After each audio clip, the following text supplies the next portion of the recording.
Bom dia a todos e a todas. Hoje, dia 5 de julho, são 8h22 da manhã. Estamos começando mais uma aula de filosofia do componente curricular de filosofia 1, no curso técnico integrado em agropecuária. Destaco a importância, de vocês estarem aqui nesse momento, É importante que vocês usem o tempo de vocês também para ir já adiantando as coisas, as atividades de vocês da semana. E quero agradecer já aqui a presença, é estranho a gente falar em presença, mas, enfim, agradecer aqui a presença, dos que estão nesse momento aqui conosco, a Aline, a Júlia, a Érica, o Marcos, a Alessandra, a Bianca, a Cássia, a Sara, a Amanda, o Gustavo, o Eduardo, a Natália, a Larissa, o Gustavo Alves, a Rafaele, a Agnes, Fabrício, o Matheus e a Lavínia. Então, que possamos aí aproveitar bem essa manhã, esse nosso momento de aula, Eu tenho dito isso sempre nas reuniões, nas atividades que participo também com o pessoal da coordenação de ensino e direção de ensino, que eu valorizo muito esse momento, e eu acho que ele tenta, em alguma medida, reproduzir aquilo que de mais parecido nós tínhamos no sistema presencial, que é a aula, Então, se a gente não tiver pelo menos esse momento de aula, pelo menos uma vez na semana, eu acho importante que a gente tenha esse momento, É o que talvez nos deixa mais parecidos ainda, apesar das dificuldades e da forma como isso está acontecendo, Mas eu ainda acho que essa é a forma mais razoável da gente ter algo parecido com o que era o ensino presencial, E é isso que nos caracteriza, é isso que nos marca como estudantes, certo? Então, eu queria agradecer a vocês, por estarem aqui agora. Nós vamos, então, na aula de hoje, dar um passo a mais. Nós estamos estudando as origens da filosofia, os primeiros filósofos, as primeiras formas de fazer filosofia, e é importante que a gente sempre parta daquilo que os filósofos produziram para a gente poder aprender com eles.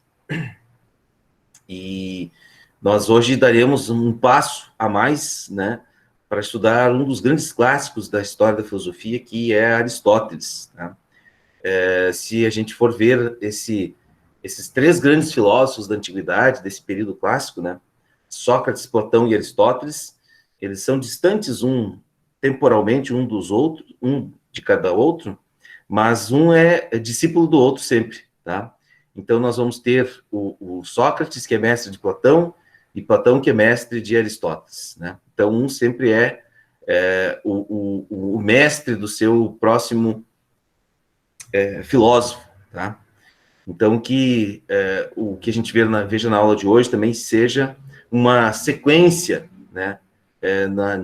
na linha do pensamento, desses filósofos clássicos da antiguidade, Bom, então eu vou fazer aqui a projeção da minha tela, e vocês, qualquer coisa, me comuniquem. Vocês estão conseguindo me ouvir bem, pessoal? Sim, senhor. Ótimo. Então tá, beleza. Vamos lá.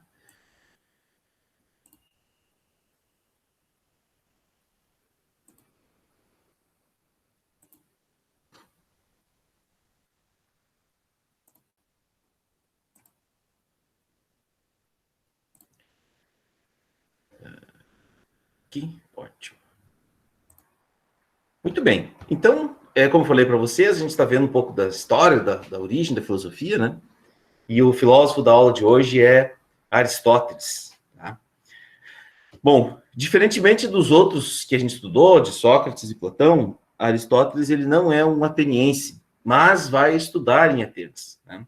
Se a gente pode usar essa expressão sem cometer os anacronismos, que é trazer a ideia de um tempo e jogar para outro, é como se Aristóteles fosse fazer intercâmbio na época de estudante dele, e ele foi fazer um intercâmbio lá em Atenas, Ele é de uma cidade mais ao norte do Mediterrâneo, um lugar chamado Estagira, E Aristóteles, então, é conhecido também entre os atenienses como o Estagirita, que é o nome da pessoa que vinha de Estagira.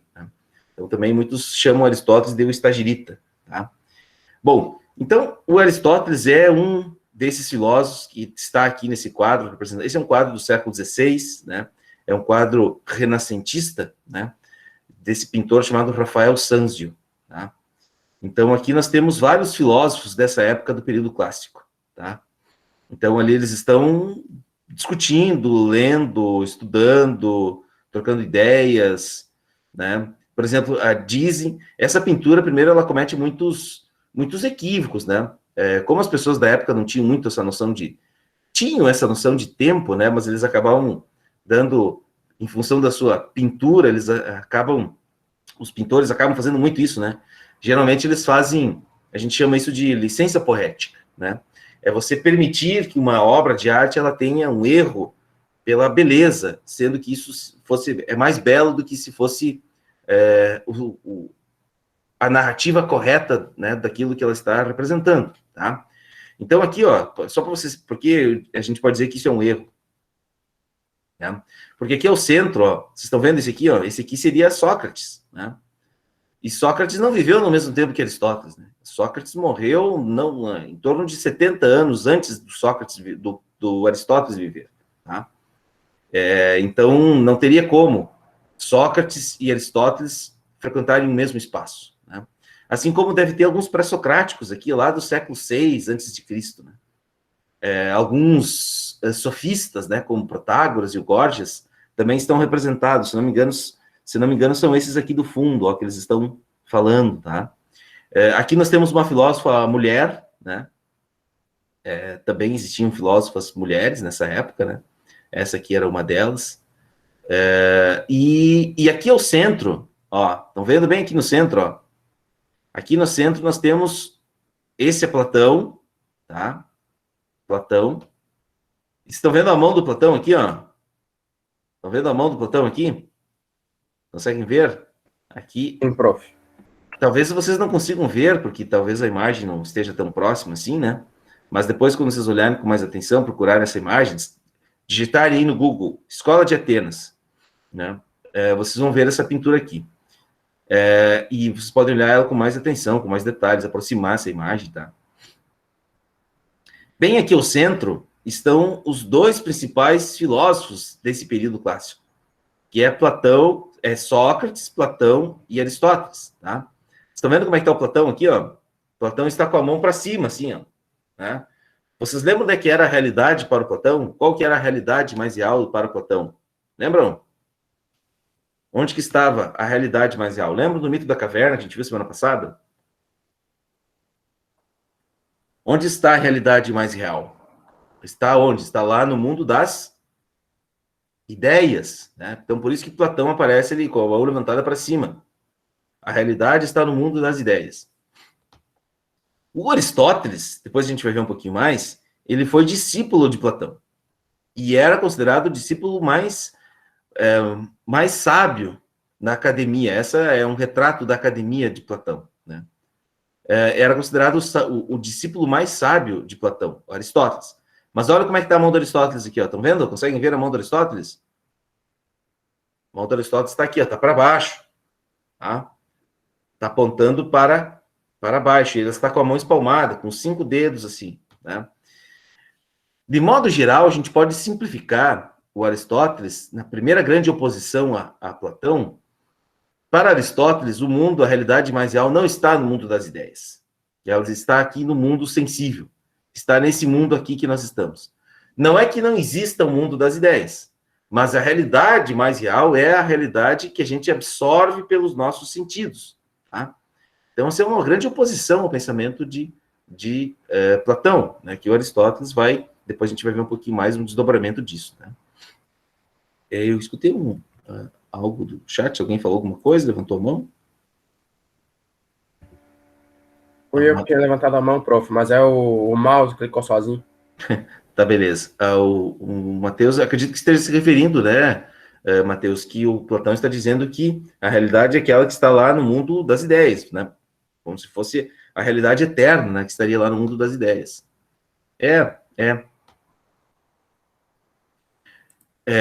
Bom,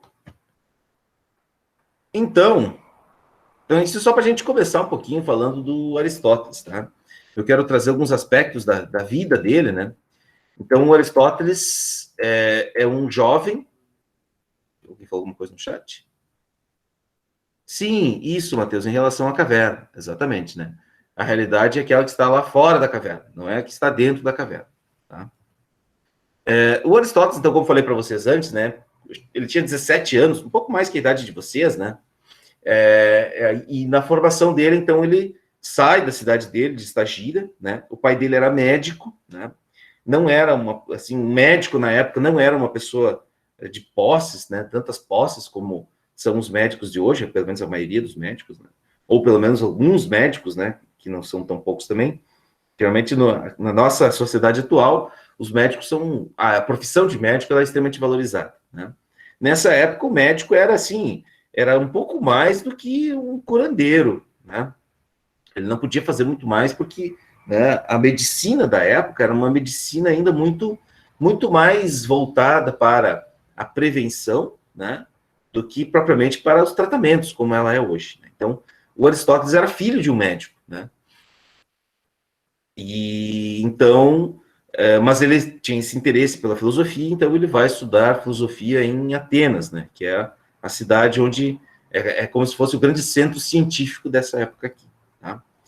Aristóteles, então, na sua maturidade, é discípulo de Platão, né? Estuda com Platão, né? E todos acreditavam que Aristóteles seria o sucessor de Platão na academia. Porém, pesava contra Aristóteles o fato de ele não ser de Atenas, né? Então, na sucessão, quando Platão morre, né, ainda antes dele morrer, pouco antes dele morrer, ele nomeia um sobrinho dele como sendo o sucessor na academia de Platão, aquela academia, aquela escola ali que a gente viu o retrato, né? E Aristóteles fica um pouco decepcionado com isso, né? E, apesar dessa decepção, o Aristóteles ocupa-se com um novo projeto, né? Então, nesse novo projeto, ele vai fundar, uma própria escola, né? O chamado Liceu, tá? E no Liceu de Aristóteles, tinha uma mudança, uma oposição daí muito grande com a escola de Atenas, que era o seguinte, né? No Liceu de Aristóteles, os alunos, eles aprendiam, eles eram chamados de, primeiro, eles não eram chamados de alunos, né? Estudantes, eles eram chamados de peripatéticos, né? Os peripatéticos. Não é patético, tá, gente? Era peripatético, tá? Os peripatéticos eram os estudantes do Aristóteles que aprendiam caminhando. O Aristóteles dava aula, ensinava as suas ideias, os seus pensamentos, a partir a partir daquilo que eles podiam observar na natureza, no mundo sensível, a partir das discussões que eles faziam, nunca num ambiente fechado, sempre em espaços abertos. Então, essa era a grande marca, o grande ensinamento, né, das aulas do Aristóteles, era você aprender na vivência cotidiana, na prática cotidiana. O Aristóteles, ele vai tem um fato muito interessante na trajetória aí do pensamento do Aristóteles. A gente vai ver, quando vocês forem, esperamos que lá no segundo ano a gente possa fazer isso presencialmente, né? As obras do Aristóteles, diferentemente das obras de Platão, isso é um detalhe pode parecer bobagem agora, tá? Mas como eu falei no primeiro dia de aula, me deem o tempo de 4 anos para ensinar filosofia para vocês, tá? Depois de 4 anos, vocês podem dizer se eu fui um bom ou um mau professor de filosofia. O Aristóteles, ao longo do tempo, né? Porque vejam bem, pessoal, nós estamos falando de um filósofo que viveu há 2.300 anos antes do presente, antes de nós. Tá? Só que os livros de Aristóteles, estão vendo aqui, ó, né? Aqui tem alguém escrevendo, né, um livro. Tá? As obras do Aristóteles, elas ganharam um destino diferente das obras do Platão. As obras do Aristóteles, elas foram lidas mais na região do Oriente. As obras do Platão foram preservadas e mantidas durante muito tempo nos mosteiros, e ela foi associada ao cristianismo, passado todo o tempo, né? Depois vindo o cristianismo, né, que se dá lá no século I da nossa era, né, 2.000 anos atrás, os judeus, né, que foram as pessoas, do judaísmo nasceu o cristianismo, né, mas os judeus também liam as obras de Platão, e não liam tanto as obras do Aristóteles. As obras do Aristóteles foram parar no chamado mais no reino persa, né? Porque aconteceu uma coisa interessante, e é uma das, também é um dos fatos da vida de Aristóteles. Aristóteles foi o preceptor, ele foi o mestre de Alexandre o Grande, que foi o primeiro grande rei do Ocidente, né? O reino da Macedônia, né? Que era uma região mais oriental, que conquistou a Grécia, né? E essa conquista de Alexandre fez com que o Aristóteles fosse mais lido nessa região do Oriente do que depois ficou na própria Grécia, né? Então, os gregos liam mais Platão, liam outros filósofos que vieram depois de Platão, e não liam tanto Aristóteles. Mas os persas, o pessoal do Oriente, né, eles liam mais o Aristóteles, e cultivaram eles as obras do Aristóteles. Somente depois do século passado, aí, em torno de 1.500 anos, não, em torno de 1.000 anos, pessoal, passados 1.000 anos que as obras do Aristóteles passaram a ser lidas de novo nos mosteiros. Aqui um monge chamado monge copista. Essas obras do Aristóteles, elas entraram, você sabe como? Somente no século XII, XIII, depois de Cristo, nos mosteiros, onde viviam os monges que eram os responsáveis por escrever, fazer cópias das obras desses filósofos, tá? Então, muitas das obras do Aristóteles, elas não eram bem-vindas no cristianismo, né? O Aristóteles escreveu uma obra chamada A Comédia, que ela foi, a gente não tem referência a ela, mas nós não temos acesso, ninguém sabe onde ela está, se tem cópia ou se não tem, provavelmente tenha se perdido, né? Porque essa obra no cristianismo era mal vista, né? O Aristóteles escreve outros textos, né, sobre ética, sobre política, sobre, enfim, tratados de botânica, de biologia, uma série de outras coisas. Mas a obra que fala sobre o riso, né, ela foi perdida, né?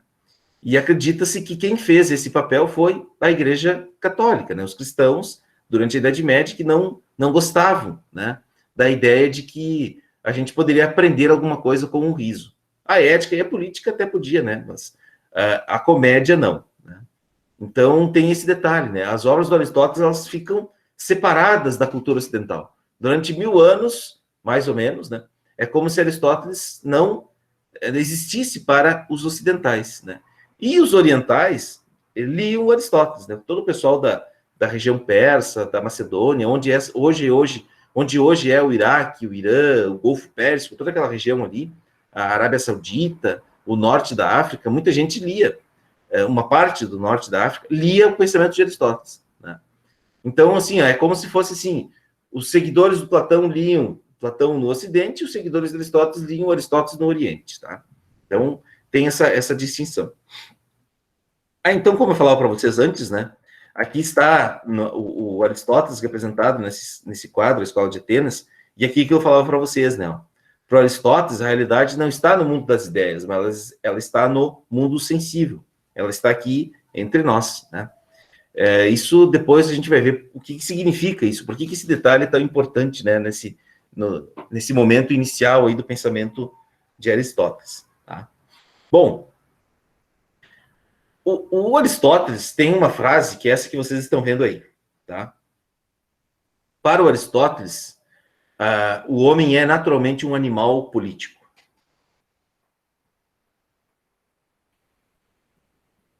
Vocês podem achar um pouco estranho isso, né? Um animal político, né? Mas isso está muito ligado à teoria filosófica do Aristóteles. Vamos imaginar o seguinte. Nós somos seres, né? Isso está ligado, assim, à metafísica do Aristóteles. O Aristóteles é, assim, ó... eu acho que eu já falei isso para vocês, né? Ó, se a gente colocasse lá um pódio, né? Um lugar no que você colocaria, assim, ó, os filósofos mais importantes, né? Se fôssemos colocar aí os 5 mais importantes, né? Talvez o Aristóteles estaria ali no primeiro, segundo, terceiro lugar, com certeza ele estaria lá, tá? Porque também ele é um dos grandes. O Aristóteles é um dos, sem dúvida alguma, um dos grandes filósofos da história da filosofia, tá? E o que faz dele grande, então?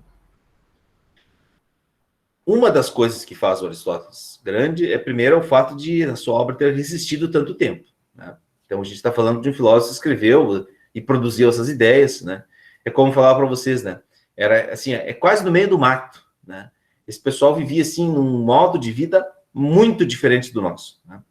E só o fato de eles produzirem, pensarem tantas coisas absurdamente atuais para nós hoje, né? Só isso já é razão suficiente para a gente gastar um pouco do nosso tempo, do nosso dia, para ouvir o que eles podem nos dizer e aprender algo com eles. Tá? Então, essa definição que o Aristóteles dá de o homem ser um animal político é pelo seguinte. Tá? Qual que é o sujeito dessa frase? O homem é naturalmente um animal político. Quem é o sujeito? Nós estamos falando de quem? Vocês certamente estudaram isso. Toda frase na língua portuguesa ela tem uma estrutura muito simples, né? Uma estrutura lógica muito simples, né? Uma frase com sentido completo, né? Sujeito, verbo e predicado. Sim, alguém ia falar alguma coisa? O homem. O sujeito da frase é o homem. Tá? E isso foi o que o Matheus respondeu. Exato, muito obrigado, Matheus. O sujeito da frase é o homem, né? Mas esse homem, ele tem um predicado, né? Ele faz parte de uma... Dentro dele está incluído mais uma categoria, que é o que Aristóteles fala. A categoria... O homem é o quê? Qual que é o predicado da frase? O sujeito é o homem, o verbo é, né? O homem é. Qual que é o predicado da frase agora? Um animal político? Um animal político, exatamente. Só que animal, né? Por que animal? Porque nós também pertencemos à categoria dos animais, né? Nós também fizemos parte da categoria dos animais, né? Só que nós não somos só um animal, nós temos uma característica a mais, né? Nós temos algo que nos diferencia dos outros animais de modo geral, que é a nossa capacidade política, tá? E aqui, pessoal, essa palavra, é uma pena que isso aconteceu, né? Principalmente no Brasil, nós desgastamos muito a palavra político, né? Mas para os gregos, a palavra político, ela tem um sentido muito interessante, né? Que tem a ver com essa ideia de felicidade aqui do Aristóteles. Tá? Então, essa primeira lição do pensamento de Aristóteles. Por que que o homem veja, e naturalmente, não é só o homem é um animal político, o homem é naturalmente um animal político. O que significa essa palavra naturalmente no sentido dessa frase? Vamos lá, pessoal. Pensem aqui, me ajudem. Vamos lá. O que significa essa palavra naturalmente ele é um animal político?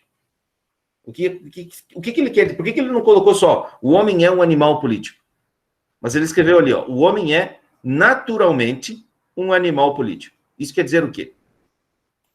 É tipo algo natural para um homem que ele já é. Não é que ele. Como é que eu posso dizer? Já é natural dele ser um animal político, tipo isso. Faz parte da sua natureza, é próprio dele. Isso. Ele não precisou criar nada. Isso não é artificial. Exercer a atividade política não é uma coisa a mais nos seres humanos. Né? É algo que faz parte da sua natureza. Olha, minha rinite está forte hoje. O homem, naturalmente, é um animal político. Faz parte da sua condição, está na sua humanidade, pertence à humanidade dos seres humanos, a essa condição de eles serem políticos. Tá? Mas o que isso tem a ver com a ideia de felicidade? E aqui que vem a primeira lição do pensamento de Aristóteles, primeira turma, primeiro ano da turma de agropecuária. Qual que é a primeira lição? Nós não precisamos nos esforçarmos para exercermos atividade política, e mais, nós nos tornamos felizes ao exercer a atividade política. Ah, professor, né? Mas como que eu vou ser feliz sendo político? Né? Que viagem! Como é que nesse mundo de políticos tão corruptos, de todos os lados, um homem pode ser feliz? E mais, o Aristóteles vai mais longe ainda. Ele vai dizer assim, que o homem só consegue realizar-se como ser humano sendo político. Muito bem. Tá? Isso hoje pode ser uma aberração, né? Mas no tempo do Aristóteles, quer dizer o seguinte, quer dizer que nós Nós vamos nos tornar felizes quando nós estivermos junto com outras pessoas, porque é esse o sentido de política para o Aristóteles, né? É quando você consegue agir se relacionando com outras pessoas. É quando você consegue agir e fazer o bem junto com outras pessoas, né? É isso que vai nos tornar, é isso que vai nos realizar enquanto seres humanos. É isso que vai nos tornar felizes, né? Quando a gente vai estar com os outros, né? Esse é o sentido de político para os gregos. A palavra polis, a palavra política vem da palavra polis, né? E quer dizer uma ação. O que significa político? Tá politica, que é um verbo. Político entre os gregos era exercer uma atividade. É um verbo. Tá politicar quer dizer estar junto com outros, estar na polis, né? A palavra política vem da palavra polis, né? Polis era onde? Era o lugar em que as pessoas se encontravam para debater e discutir e decidir os rumos do lugar em que eles viviam, né? E o Aristóteles vai dizer que isso é algo que faz parte da nossa natureza humana, que é buscar, e mais, nós vamos, porque isso está ligado à sua própria ética, né? A grande pergunta filosófica do Aristóteles é a busca da felicidade. Como eu faço para mim ser feliz, né? E Aristóteles vai dizer, olha, os seres humanos, eles vão ser felizes quando eles encontrarem a maneira justa de viver junto com os outros. Como é que eu vou saber quando eu vou ser feliz se eu não tiver alguém para me comparar a minha felicidade, né? Como que eu vou saber que talvez aquilo que está me fazendo feliz possa estar fazendo mal para uma outra pessoa? Bom, se está fazendo bem só para mim, então isso não pode gerar a felicidade, né? Porque está fazendo mal para outra pessoa. Então, mas eu preciso do parâmetro, preciso do outro, preciso daquele que é diferente de mim, para mim saber se daqui um pouco eu estou achando que sou feliz, mas essa minha felicidade está causando a infelicidade de outro. Então, essa minha ação não pode ser feliz. Ela não pode ser uma noção verdadeira do que é a felicidade. Então, eu preciso do outro para mim saber o que é a minha felicidade. Estão entendendo? É nesse sentido que nós somos naturalmente seres políticos, né? Políticos porque nós dependemos dos outros. Nós estamos num mundo em que estar com os outros é que vai ser a referência para mim saber se aquilo que eu acho que é a felicidade de fato, tá? Bom, pessoal, até aqui, alguma pergunta, algum comentário? Tá clara essa primeira ideia? Para mim tá tudo tranquilo, prof. Então, a atividade política ela é uma atividade que envolve os outros. Envolve a mim, envolve os outros, né? E eu não preciso fazer nenhum esforço. É nesse sentido, né, que ela é natural. Nós não precisamos criar nenhum artifício para sermos políticos, tá? Então, nós ocupamos a vida pública, tá? Quanto mais, e vou mais longe, o Aristóteles vai dizer o seguinte, ó, um ser humano só pode ser feliz sendo político, tá? Político nesse sentido, tem que ficar claro o sentido de política para o Aristóteles, no sentido de que você só vai encontrar a verdadeira felicidade, a verdade das coisas, quando estiver junto com os outros, tá? Bom, aqui eu vou passar rápido por isso, né? Porque aqui são informações bem pontuais do pensamento do Aristóteles, tá? A gente pode dizer o seguinte, todas essas informações que vocês estão vendo aí, né? A gente pode simplificar numa classificação muito simples, tá? O Aristóteles é o primeiro cientista da história do Ocidente, no sentido que a gente faz ciência hoje, né? Porque o Aristóteles ele vai fazer uma divisão, ele vai fazer a organização de todo o saber produzido na época, tá? E o Aristóteles vai dividir o conhecimento em campos do conhecimento, tá? Então vai ter, por exemplo, os pré-socráticos não faziam essa divisão entre astronomia, filosofia, política, não tinha divisão disso, né? O Aristóteles é que vai fazer essa divisão. Lá no Liceu do Aristóteles. Platão também não fazia essa divisão, tá? Mas no Liceu de Aristóteles, o conhecimento, os campos do conhecimento vão ser divididos, vão formar novas ciências. Então, você vai ter lá a lógica, a ética, a política, a metafísica, que é uma área que o Aristóteles desenvolveu muito, né? A metafísica do Aristóteles, a lógica, todos os campos do conhecimento vão ser divididos, tá? E aqui, os 3 principais campos da ciência, que eles são divisões clássicas até hoje, pessoal, tá? Então, são divisões que o Aristóteles fez há 2.300 anos antes do presente. Então, o Aristóteles vai dizer assim, ó, que existem basicamente 3 tipos de ciências, tá? As chamadas ciências produtivas, né? Que são aquelas que hoje a gente poderia dizer assim, que são aquelas áreas mais técnicas, né? Que é quando você faz um objeto. Estão ligadas à produção de um objeto, tá? Então, por exemplo, aquilo que a indústria faz, aquilo que o artesão faz, é uma ciência produtiva. O tipo de ciência que se faz ali é uma ciência de natureza produtiva, porque ela produz um objeto, tá? Existem as ciências práticas, né?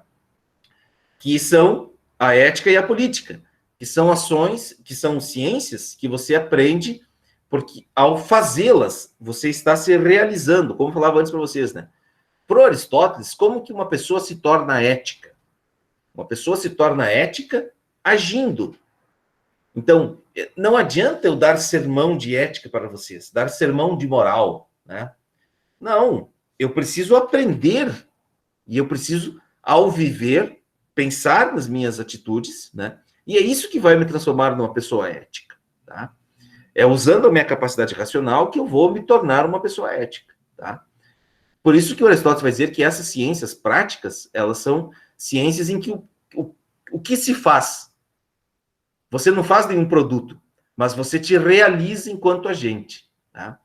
Então, quando que eu me torno uma pessoa ética? Sendo ético, tá? Não adianta um professor ensinar para vocês, né? Vocês terem uma disciplina de ética lá e alguém dizer para vocês o que é uma ação ética. Não é assim. Para o Aristóteles, né? A ética é uma ciência prática, que eu aprendo agindo, né? Eu preciso experimentar, eu preciso fazer algo, e ao fazê-lo, eu vou saber se aquilo está certo ou não, né? Mas quanto mais eu fazer, quanto mais eu praticar, mais, espera-se, né? Mais ética a pessoa se torna. Quando você faz isso junto com outros, portanto, isso é a política, né? Que é o que eu falava antes. E uma terceira ciência são as chamadas ciências teoréticas ou contemplativas, tá? Que é o estudo das ciências que independem da vontade dos homens e das suas ações. Por exemplo, Deus, né? Estudar Deus é uma ciência contemplativa, tá? Porque Deus independe da minha vontade. Deus existir ou não existir. Outra ciência contemplativa, o tempo, né? A metafísica de Aristóteles talvez é um dos tratados mais complexos e mais difíceis. Tem gente que passa a vida inteira, e eu conheço pessoas que fazem isso, né? O campo da filosofia, que estudam, por exemplo, só uma obra do Aristóteles durante toda a sua vida. Se torna um especialista no pensamento de Aristóteles. Lê grego, né? Lê latim, porque teve traduções para o latim do pensamento do Aristóteles, né? E fica lá estudando, passagem por passagem, linha por linha da metafísica do Aristóteles. Essa é uma ciência contemplativa, né? Ou as pessoas que estudam Deus, né? Que é o estudo daquilo que independe da nossa vontade, tá? Então, tem coisas que... outra coisa, os fenômenos da natureza, né? Por exemplo, os fenômenos climáticos dependem da vontade dos homens? Talvez hoje um pouco sim, né? Mas muito não, tá? Uma tempestade, como ela se forma, né? Estudar, essa é uma ciência contemplativa, quando você olha para um determinado objeto, eu não posso fazer nada naquilo ali. Eu não me transformo, eu não produzo um objeto, mas eu posso aprender algo com ela, tá? Essas são as chamadas ciências teoréticas ou contemplativas. A noção de teoria, olha que interessante isso, pessoal. A noção de teoria é a seguinte para Aristóteles. Uma teoria para Aristóteles, ela é a descrição de um acontecimento no mundo. Não é o inverso, tá? Então, aquela história assim que, primeiro a gente vai estudar a teoria para depois a prática. Faz sentido em alguns, né? Tem um pouco de fundamento, mas não é bem assim que as coisas funcionam. Para o Aristóteles, e de modo geral para a ciência contemporânea depois, o que acontece é o seguinte: primeiro você precisa saber como as coisas funcionam. Uma teoria é a descrição de algo que você vê no mundo, não é o inverso. Tá? Quando alguém elabora uma teoria, ela está escrevendo sobre algo que está acontecendo, que vê que é possível se perceber no mundo. Tá? Então, esses três campos, né, do conhecimento é que o Aristóteles vai... Essa divisão, ela persiste até hoje, pessoal. Né? O campo da ciência, ele é dividido dessa forma aí também. Tá? Então, ciências produtivas, ciências práticas e ciências contemplativas. Tá? Um conceito muito importante no pensamento de Aristóteles, pessoal, é o conceito de ação humana. Tá? Isso está muito ligado à noção de equilíbrio. Tá? Então, como eu falava antes para vocês, né, os seres humanos, eles se realizam somente na vida política. Tá?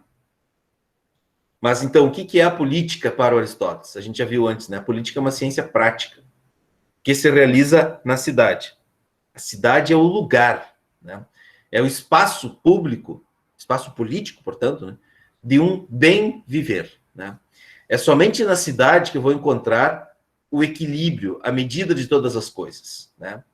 A cidade permite, então, por meio da sociabilidade, encontrar o meio termo entre os animais e os deuses. Né? Isso é uma explicação do Aristóteles, mas esse conceito de meio termo, tá? A justa medida. Deixa eu dar um exemplo para vocês. Imaginem o seguinte, ó. Imaginem o seguinte.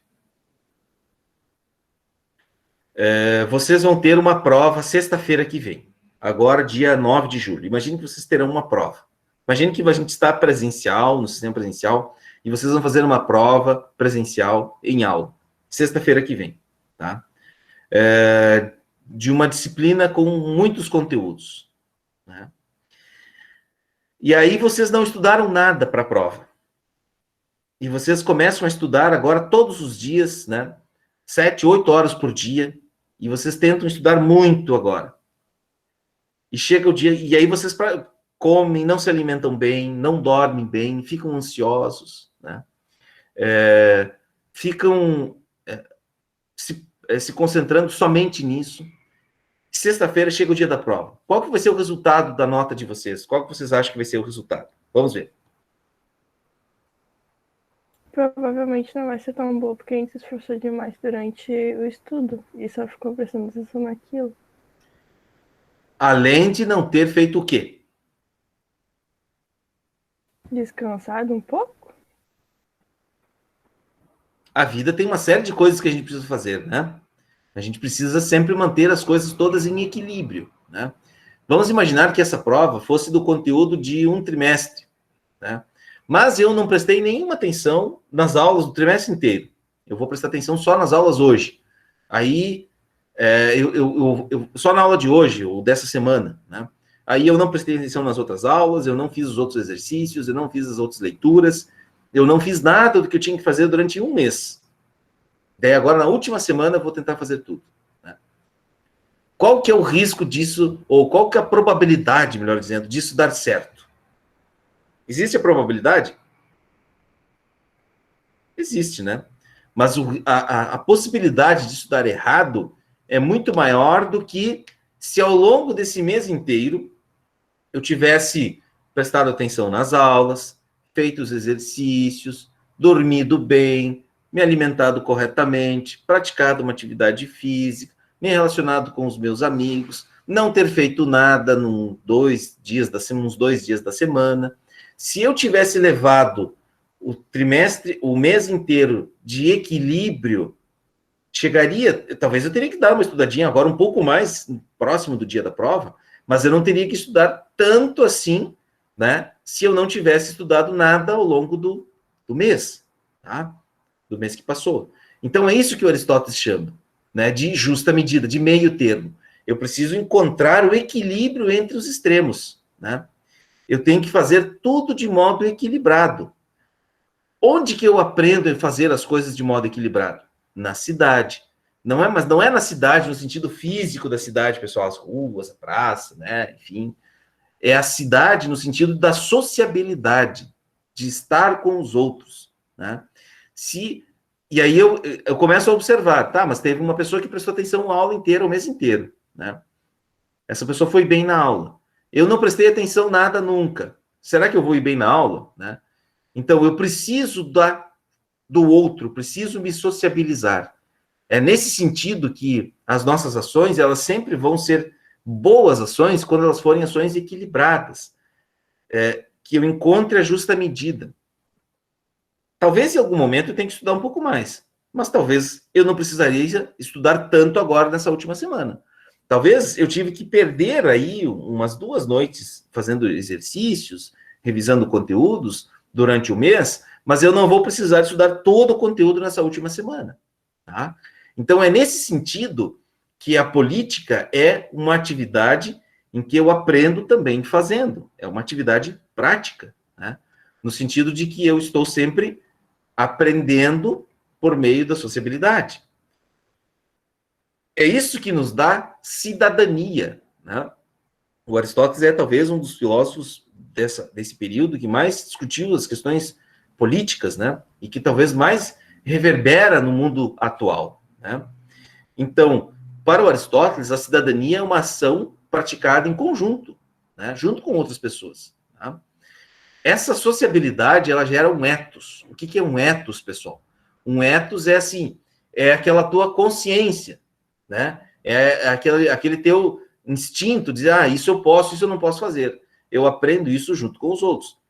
Ó, vou dar um exemplo bem simples também. Ó. Alguém tem um irmãozinho pequeno em casa? Eu. 4 anos, 5 anos. Vocês têm um irmão nessa idade? Eu. Quem que falou aí que tem? Fabrício. Fabrício tem? E aí, como é que ele é? Tu tem mais irmãos ou é só ele? Só ela. É uma irmã. É uma menina. E ela mora contigo? Sim. Ótimo. Assim, como é que é assim? Ela é bem tolerável assim no compartilhamento das coisas ou não? Depende. Se eu reparto com ela reparte comigo. Senão, não. Exatamente. Ela aprende junto contigo, né? É. Nessa idade, é a idade do meu filho quase. Meu filho vai fazer 4 anos agora em setembro, né?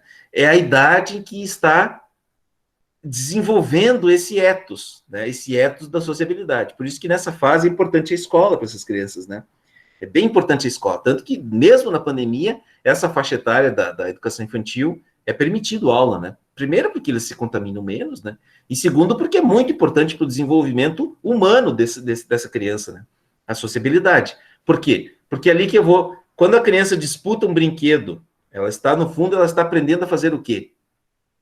A compartilhar as coisas, a se sociabilizar, a ver que o mundo não gira em torno das vontades dela. Imagine uma criança, Fabrício, imagina, é uma irmã, né, que tu tem.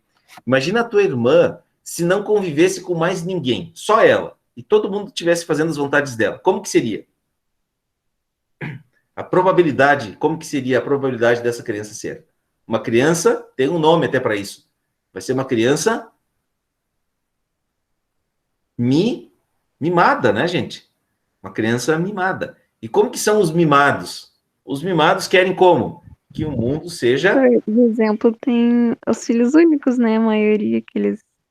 Ainda mais assim, se não é... Tipo, agora na pandemia, o filho único que não tá estudando presencialmente. Vai ser um adulto mimado também. A tendência dos adultos serem mimados é eles serem pessoas extremamente autoritárias. Eles querem um mundo à sua volta que lhes sirva, tal como quando eles eram crianças, né? Ele se torna um adulto autoritário, né? Porque ele vai querer que façam como ele quer, façam tudo para ele, né?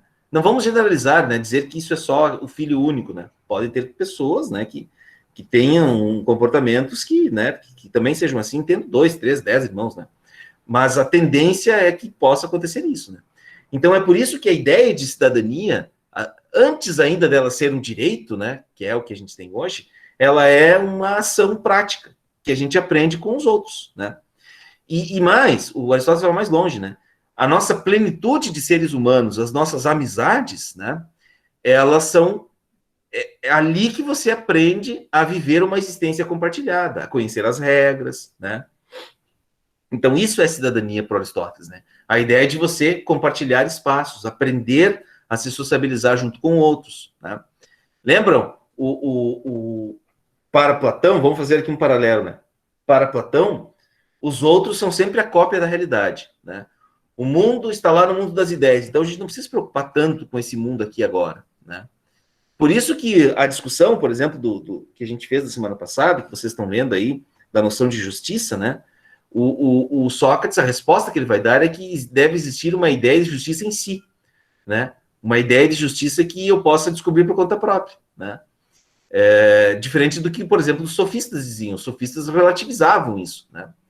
E o Aristóteles vai dizer assim, olha, a gente aprende as coisas vivendo com os outros. A gente aprende a ser cidadão vivendo a cidadania, compartilhando a existência, né? E isso, as regras, como eu devo fazer, como devo aprender, como que eu devo me comportar, como que eu devo compartilhar as coisas, isso eu aprendo também junto com outros, né? O que é isso que eu aprendo? Esse é um conceito muito importante do pensamento do Aristóteles, tá? Eu já vou encerrando aqui porque, né, a gente vai deixar algumas coisas para a próxima aula, tá? O Aristóteles, esse termo não é dele, né? Esse conceito, o conceito de frônesis. A frônesis, o que é a frônesis? É uma palavra grega que quer dizer aquilo mais próximo do que a gente pode dizer hoje, é a ideia de virtude. Ou melhor, também não é virtude. A frônesis é uma arte de saber escolher. É assim, ó, é aquilo que... Sabe quando a gente vai fazer uma escolha? Mas quando a gente tem que fazer a escolha, não é aquela escolha, que roupa eu vou botar hoje. Não é essa escolha. Mas é a escolha assim, bom, eu vou estudar ao longo do mês ou eu vou deixar para estudar só na última semana, às vésperas das atividades avaliativas. É aquilo que faz, que liga uma chave que me ajuda a fazer essa escolha. Isso é a frônesis. E a frônesis é a virtude da prudência.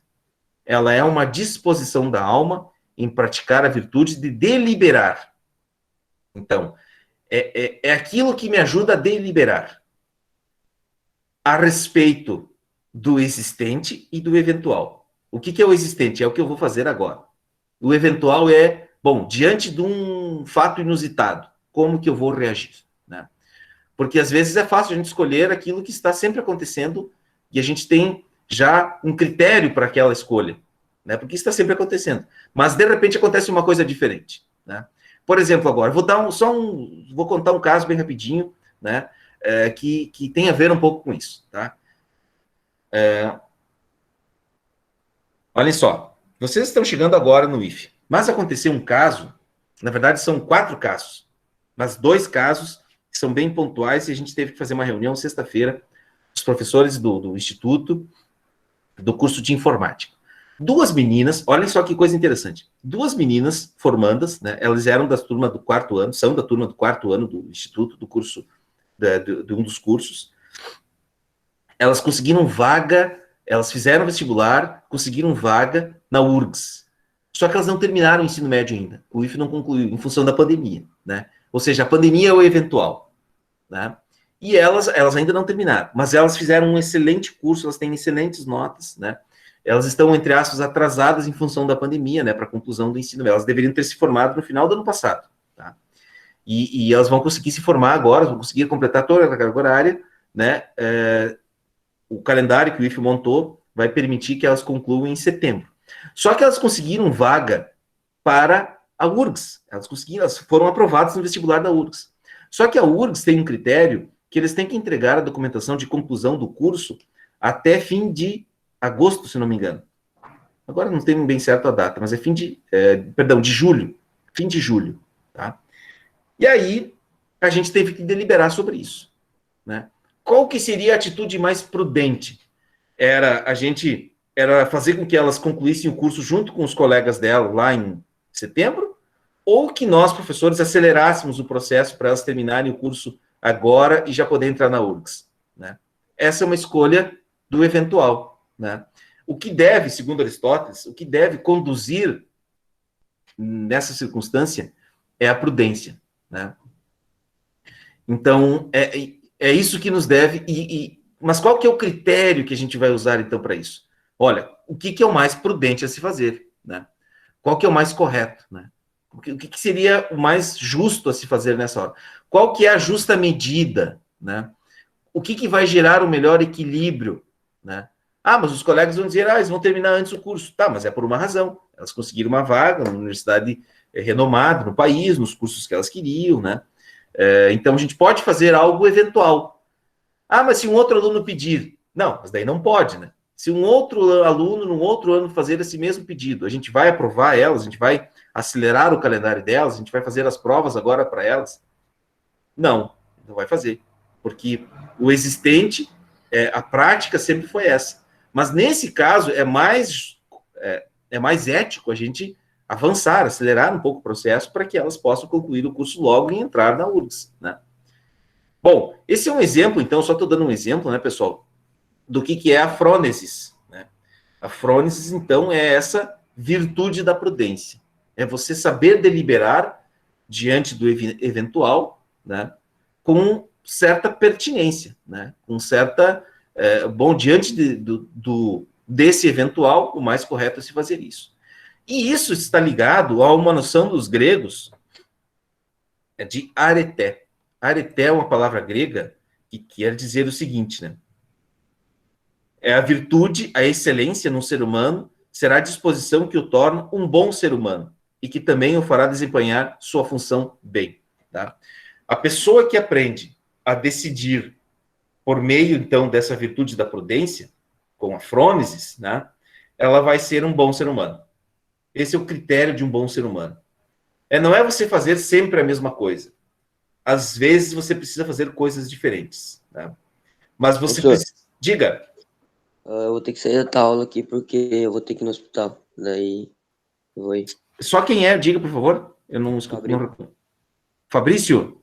Tá, depois eu registro a tua presença, tá? Pode ir lá, tranquilo. Eu já estou terminando também, Fabrício. Mais um minutinho. Tá, valeu. Obrigado pelo aviso. Então, a virtude de um ser humano não é ele ser assim, carola, né? Querer ser santinho, querer fazer as coisas certas sempre direitinha. Não é isso. Um bom ser humano não é isso. Esse não é um bom ser humano virtuoso. É claro que nós devemos fazer as coisas certas na maior parte das vezes. Mas, às vezes, nós precisamos fazer algo diferente, né? Porque existe algo, né, que é o eventual, né? Ocultar uma verdade, né? Esse é um exemplo clássico. Ocultar uma verdade, às vezes, pode ser algo necessário. Não é correto você sempre ocultar a verdade. Mas, eventualmente, você vai precisar fazer, tá? Por exemplo, uma pessoa que quer emagrecer. Vou dar um outro exemplo fora um pouco, né, do campo das atitudes. Mas uma pessoa que quer emagrecer, ela entra num regime, né? Eu preciso perder tantos quilos. Você tem que comer mais salada, comer menos, comer quantidades menores, mais vezes ao dia e tal. Posso comer um sorvete, uma pizza? Posso. Não posso comer só sorvete e pizza. Mas eu posso, eventualmente, comer algo que, se eu comer muito, eu vou engordar muito, né? Mas, então, assim, essa capacidade de deliberar, né, que é o que Aristóteles vai chamar de frônesis, né? E o fim dela, né, é você encontrar a justa medida, tá? Encontrar o meio termo, né? Sempre o meio termo entre os extremos. Eu preciso me habituar a encontrar o meio termo. Essa é a noção central da virtude da prudência, né? E esse é o fim último da vida humana, né? Não é o mundo das ideias, como para Platão, mas é esse mundo aqui agora, é esse mundo horroroso que a gente vive. É nesse mundo que a gente tem que decidir as coisas. E a gente precisa aprender a decidir as coisas nesse mundo, né? Um bom ser humano e que desempenha bem a sua função, qual que é a sua função? É usar a razão, é ser naturalmente um ser político, né? Isso é o fim, a finalidade. Na próxima aula eu quero falar mais sobre isso, né? Nós temos uma finalidade, que é a nossa realização como seres humanos, né? E nós nos realizamos como seres humanos quando a gente faz boas escolhas, de modo prudente, tá?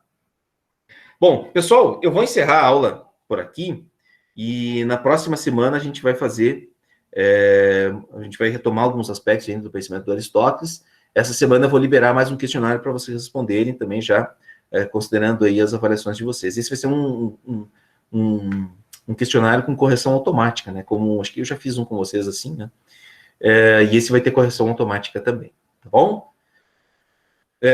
Então, por hoje era isso, tá, pessoal? Próxima aula a gente retoma aí algumas ideias do Aristóteles, né? Para a gente já finalizar. Ok? Deixa eu parar aqui a minha apresentação. Algum comentário, pessoal? Alguma pergunta sobre isso?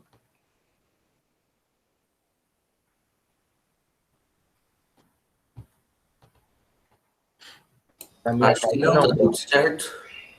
Revejam a gravação depois. Eu vou disponibilizar mais uns outros textos e vídeos curtos para vocês assistirem e ler, tá?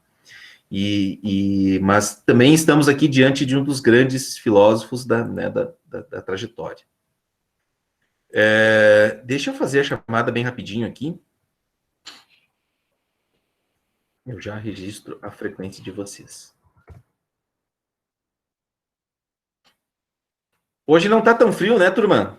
Eu estou vendo aqui no meu computador agora 14 graus. Como é que está aí? Rolante, Igrejinha, Taquara, Santo Antônio? Aqui pra mim, acho que tá marcando 10. Rolante tá em 10, no máximo 11. Nossa, tá mais frio que aqui. Tá marcando 12 aqui em cima. 12, Amanda? O meu aqui tá 14 graus. Aqui em Taquara Nossa, o meu aqui 10. tá 9. 9 graus, hoje tá friozinho. Vamos lá. Agro, primeiro ano. Parobé marcando 11. Parobé. Tá de Parobé, Bianca? Sério? No Google tá 9 aqui? No meu, eu sou de Parobé, né? E aqui tá 9 graus. No Google. Vamos lá. Agnes. Tô aqui. Alessandra. Tô aqui também. Aline. Presente. Amanda. Aqui. Cássia. Eu. Daniele. Eduardo. Tô aqui, prof. Érica. Aqui. Fabrício, tava aí, né? Pedi pra sair. Gabriel.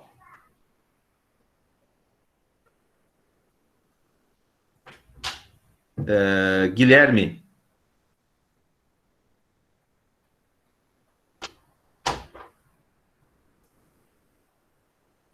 Gustavo Machado.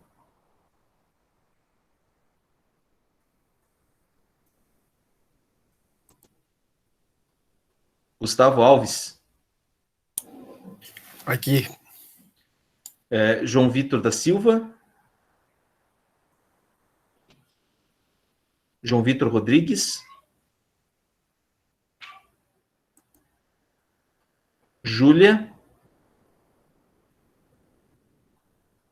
Cauê.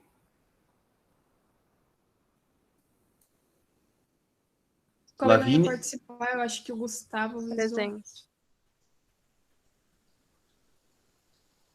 O Cauê participou? Não iria participar. Eu Sim. te avisei que o Cauê Tá não certo. poderia participar, porque Tá certo, tá bom. Obrigado, valeu. Eu que tinha me esquecido aqui. A Larissa não, né? A Larissa tá? Tá aí, Larissa? Lavínia. Acho que a Lavínia respondeu, né? Não. Presente? Leonardo?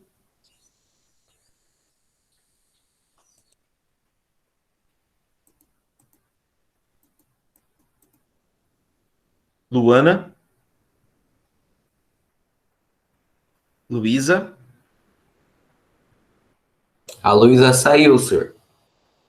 Saiu do IF ou saiu da aula hoje? Do IF. Ah, tá. isso Ela- mesmo. Ela tá no SIG ainda. Luzângela? Maicon? Sora Losângela, tu tem certeza que é da A nossa turma? Rosângela do segundo, senhor. Eu ia dizer, porque ela não apareceu em aula nenhuma. é que ela não tem, foi lançada, ela aparece no primeiro ano, porque em filosofia ela não fez a PNP. Ela está no segundo ano, mas ela ainda aparece aqui para mim. Eu sempre me esqueço desse detalhe, tá? Maicon? Não, né? Marcos Vinícius? Eu, aqui. Matheus estava aí? Natália? Natália? Rafaele? Rafaele estava, né? Rossana? A Rossana também foi o caso foi pro segundo. Soro, João Vitor disse que ele tá sem microfone.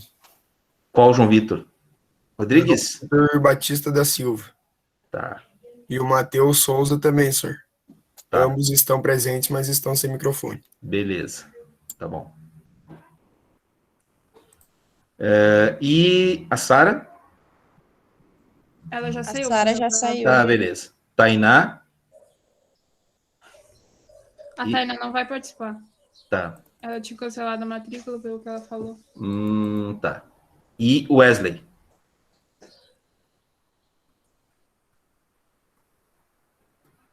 Ok, pessoal. Wesley, eu acho que é do segundo também, senhor. É o mesmo caso. Chamou. Quem é você? Bianca. Eu acho que deve estar É que você, Bianca, você está na turma do segundo. Então, o teu nome aparece lá no segundo. Eu acho que é isso Então que deve ter acontece. acontecido a mesma coisa com fitossanidade, porque eu também tive que mandar e-mail para coordenação. Tu deve estar lá na turma do segundo ano. Eu vou dar uma olhadinha. Entre em contato comigo depois que eu vou dar uma conferida nisso, tá? Você deve estar provavelmente no segundo ano, né? Tu teve aproveitamento de APNP ano passado, né? Sim. Eu só não fiz a progressão. Beleza, tá. Não, então tá beleza. Tu deve estar em algum lugar, ele deve estar matriculado, tá? Certo, gente? Mais alguma questão, mais alguma coisa que vocês gostariam de falar? Era isto. De minha parte, obrigado pela atenção de vocês, pela participação. Boa aula. Boa semana. Deixa eu encerrar a gravação aqui. Igualmente, prof. Até a próxima semana. Até mais. Fiquem atentos aí. Fiquem atentos ao questionário que eu liberar essa semana, tá? Até mais. Certo, prof. Tchau, Um até a próxima. abraço. Se cuidem. Igualmente. Se cuidem também, prof. Valeu. Tchau.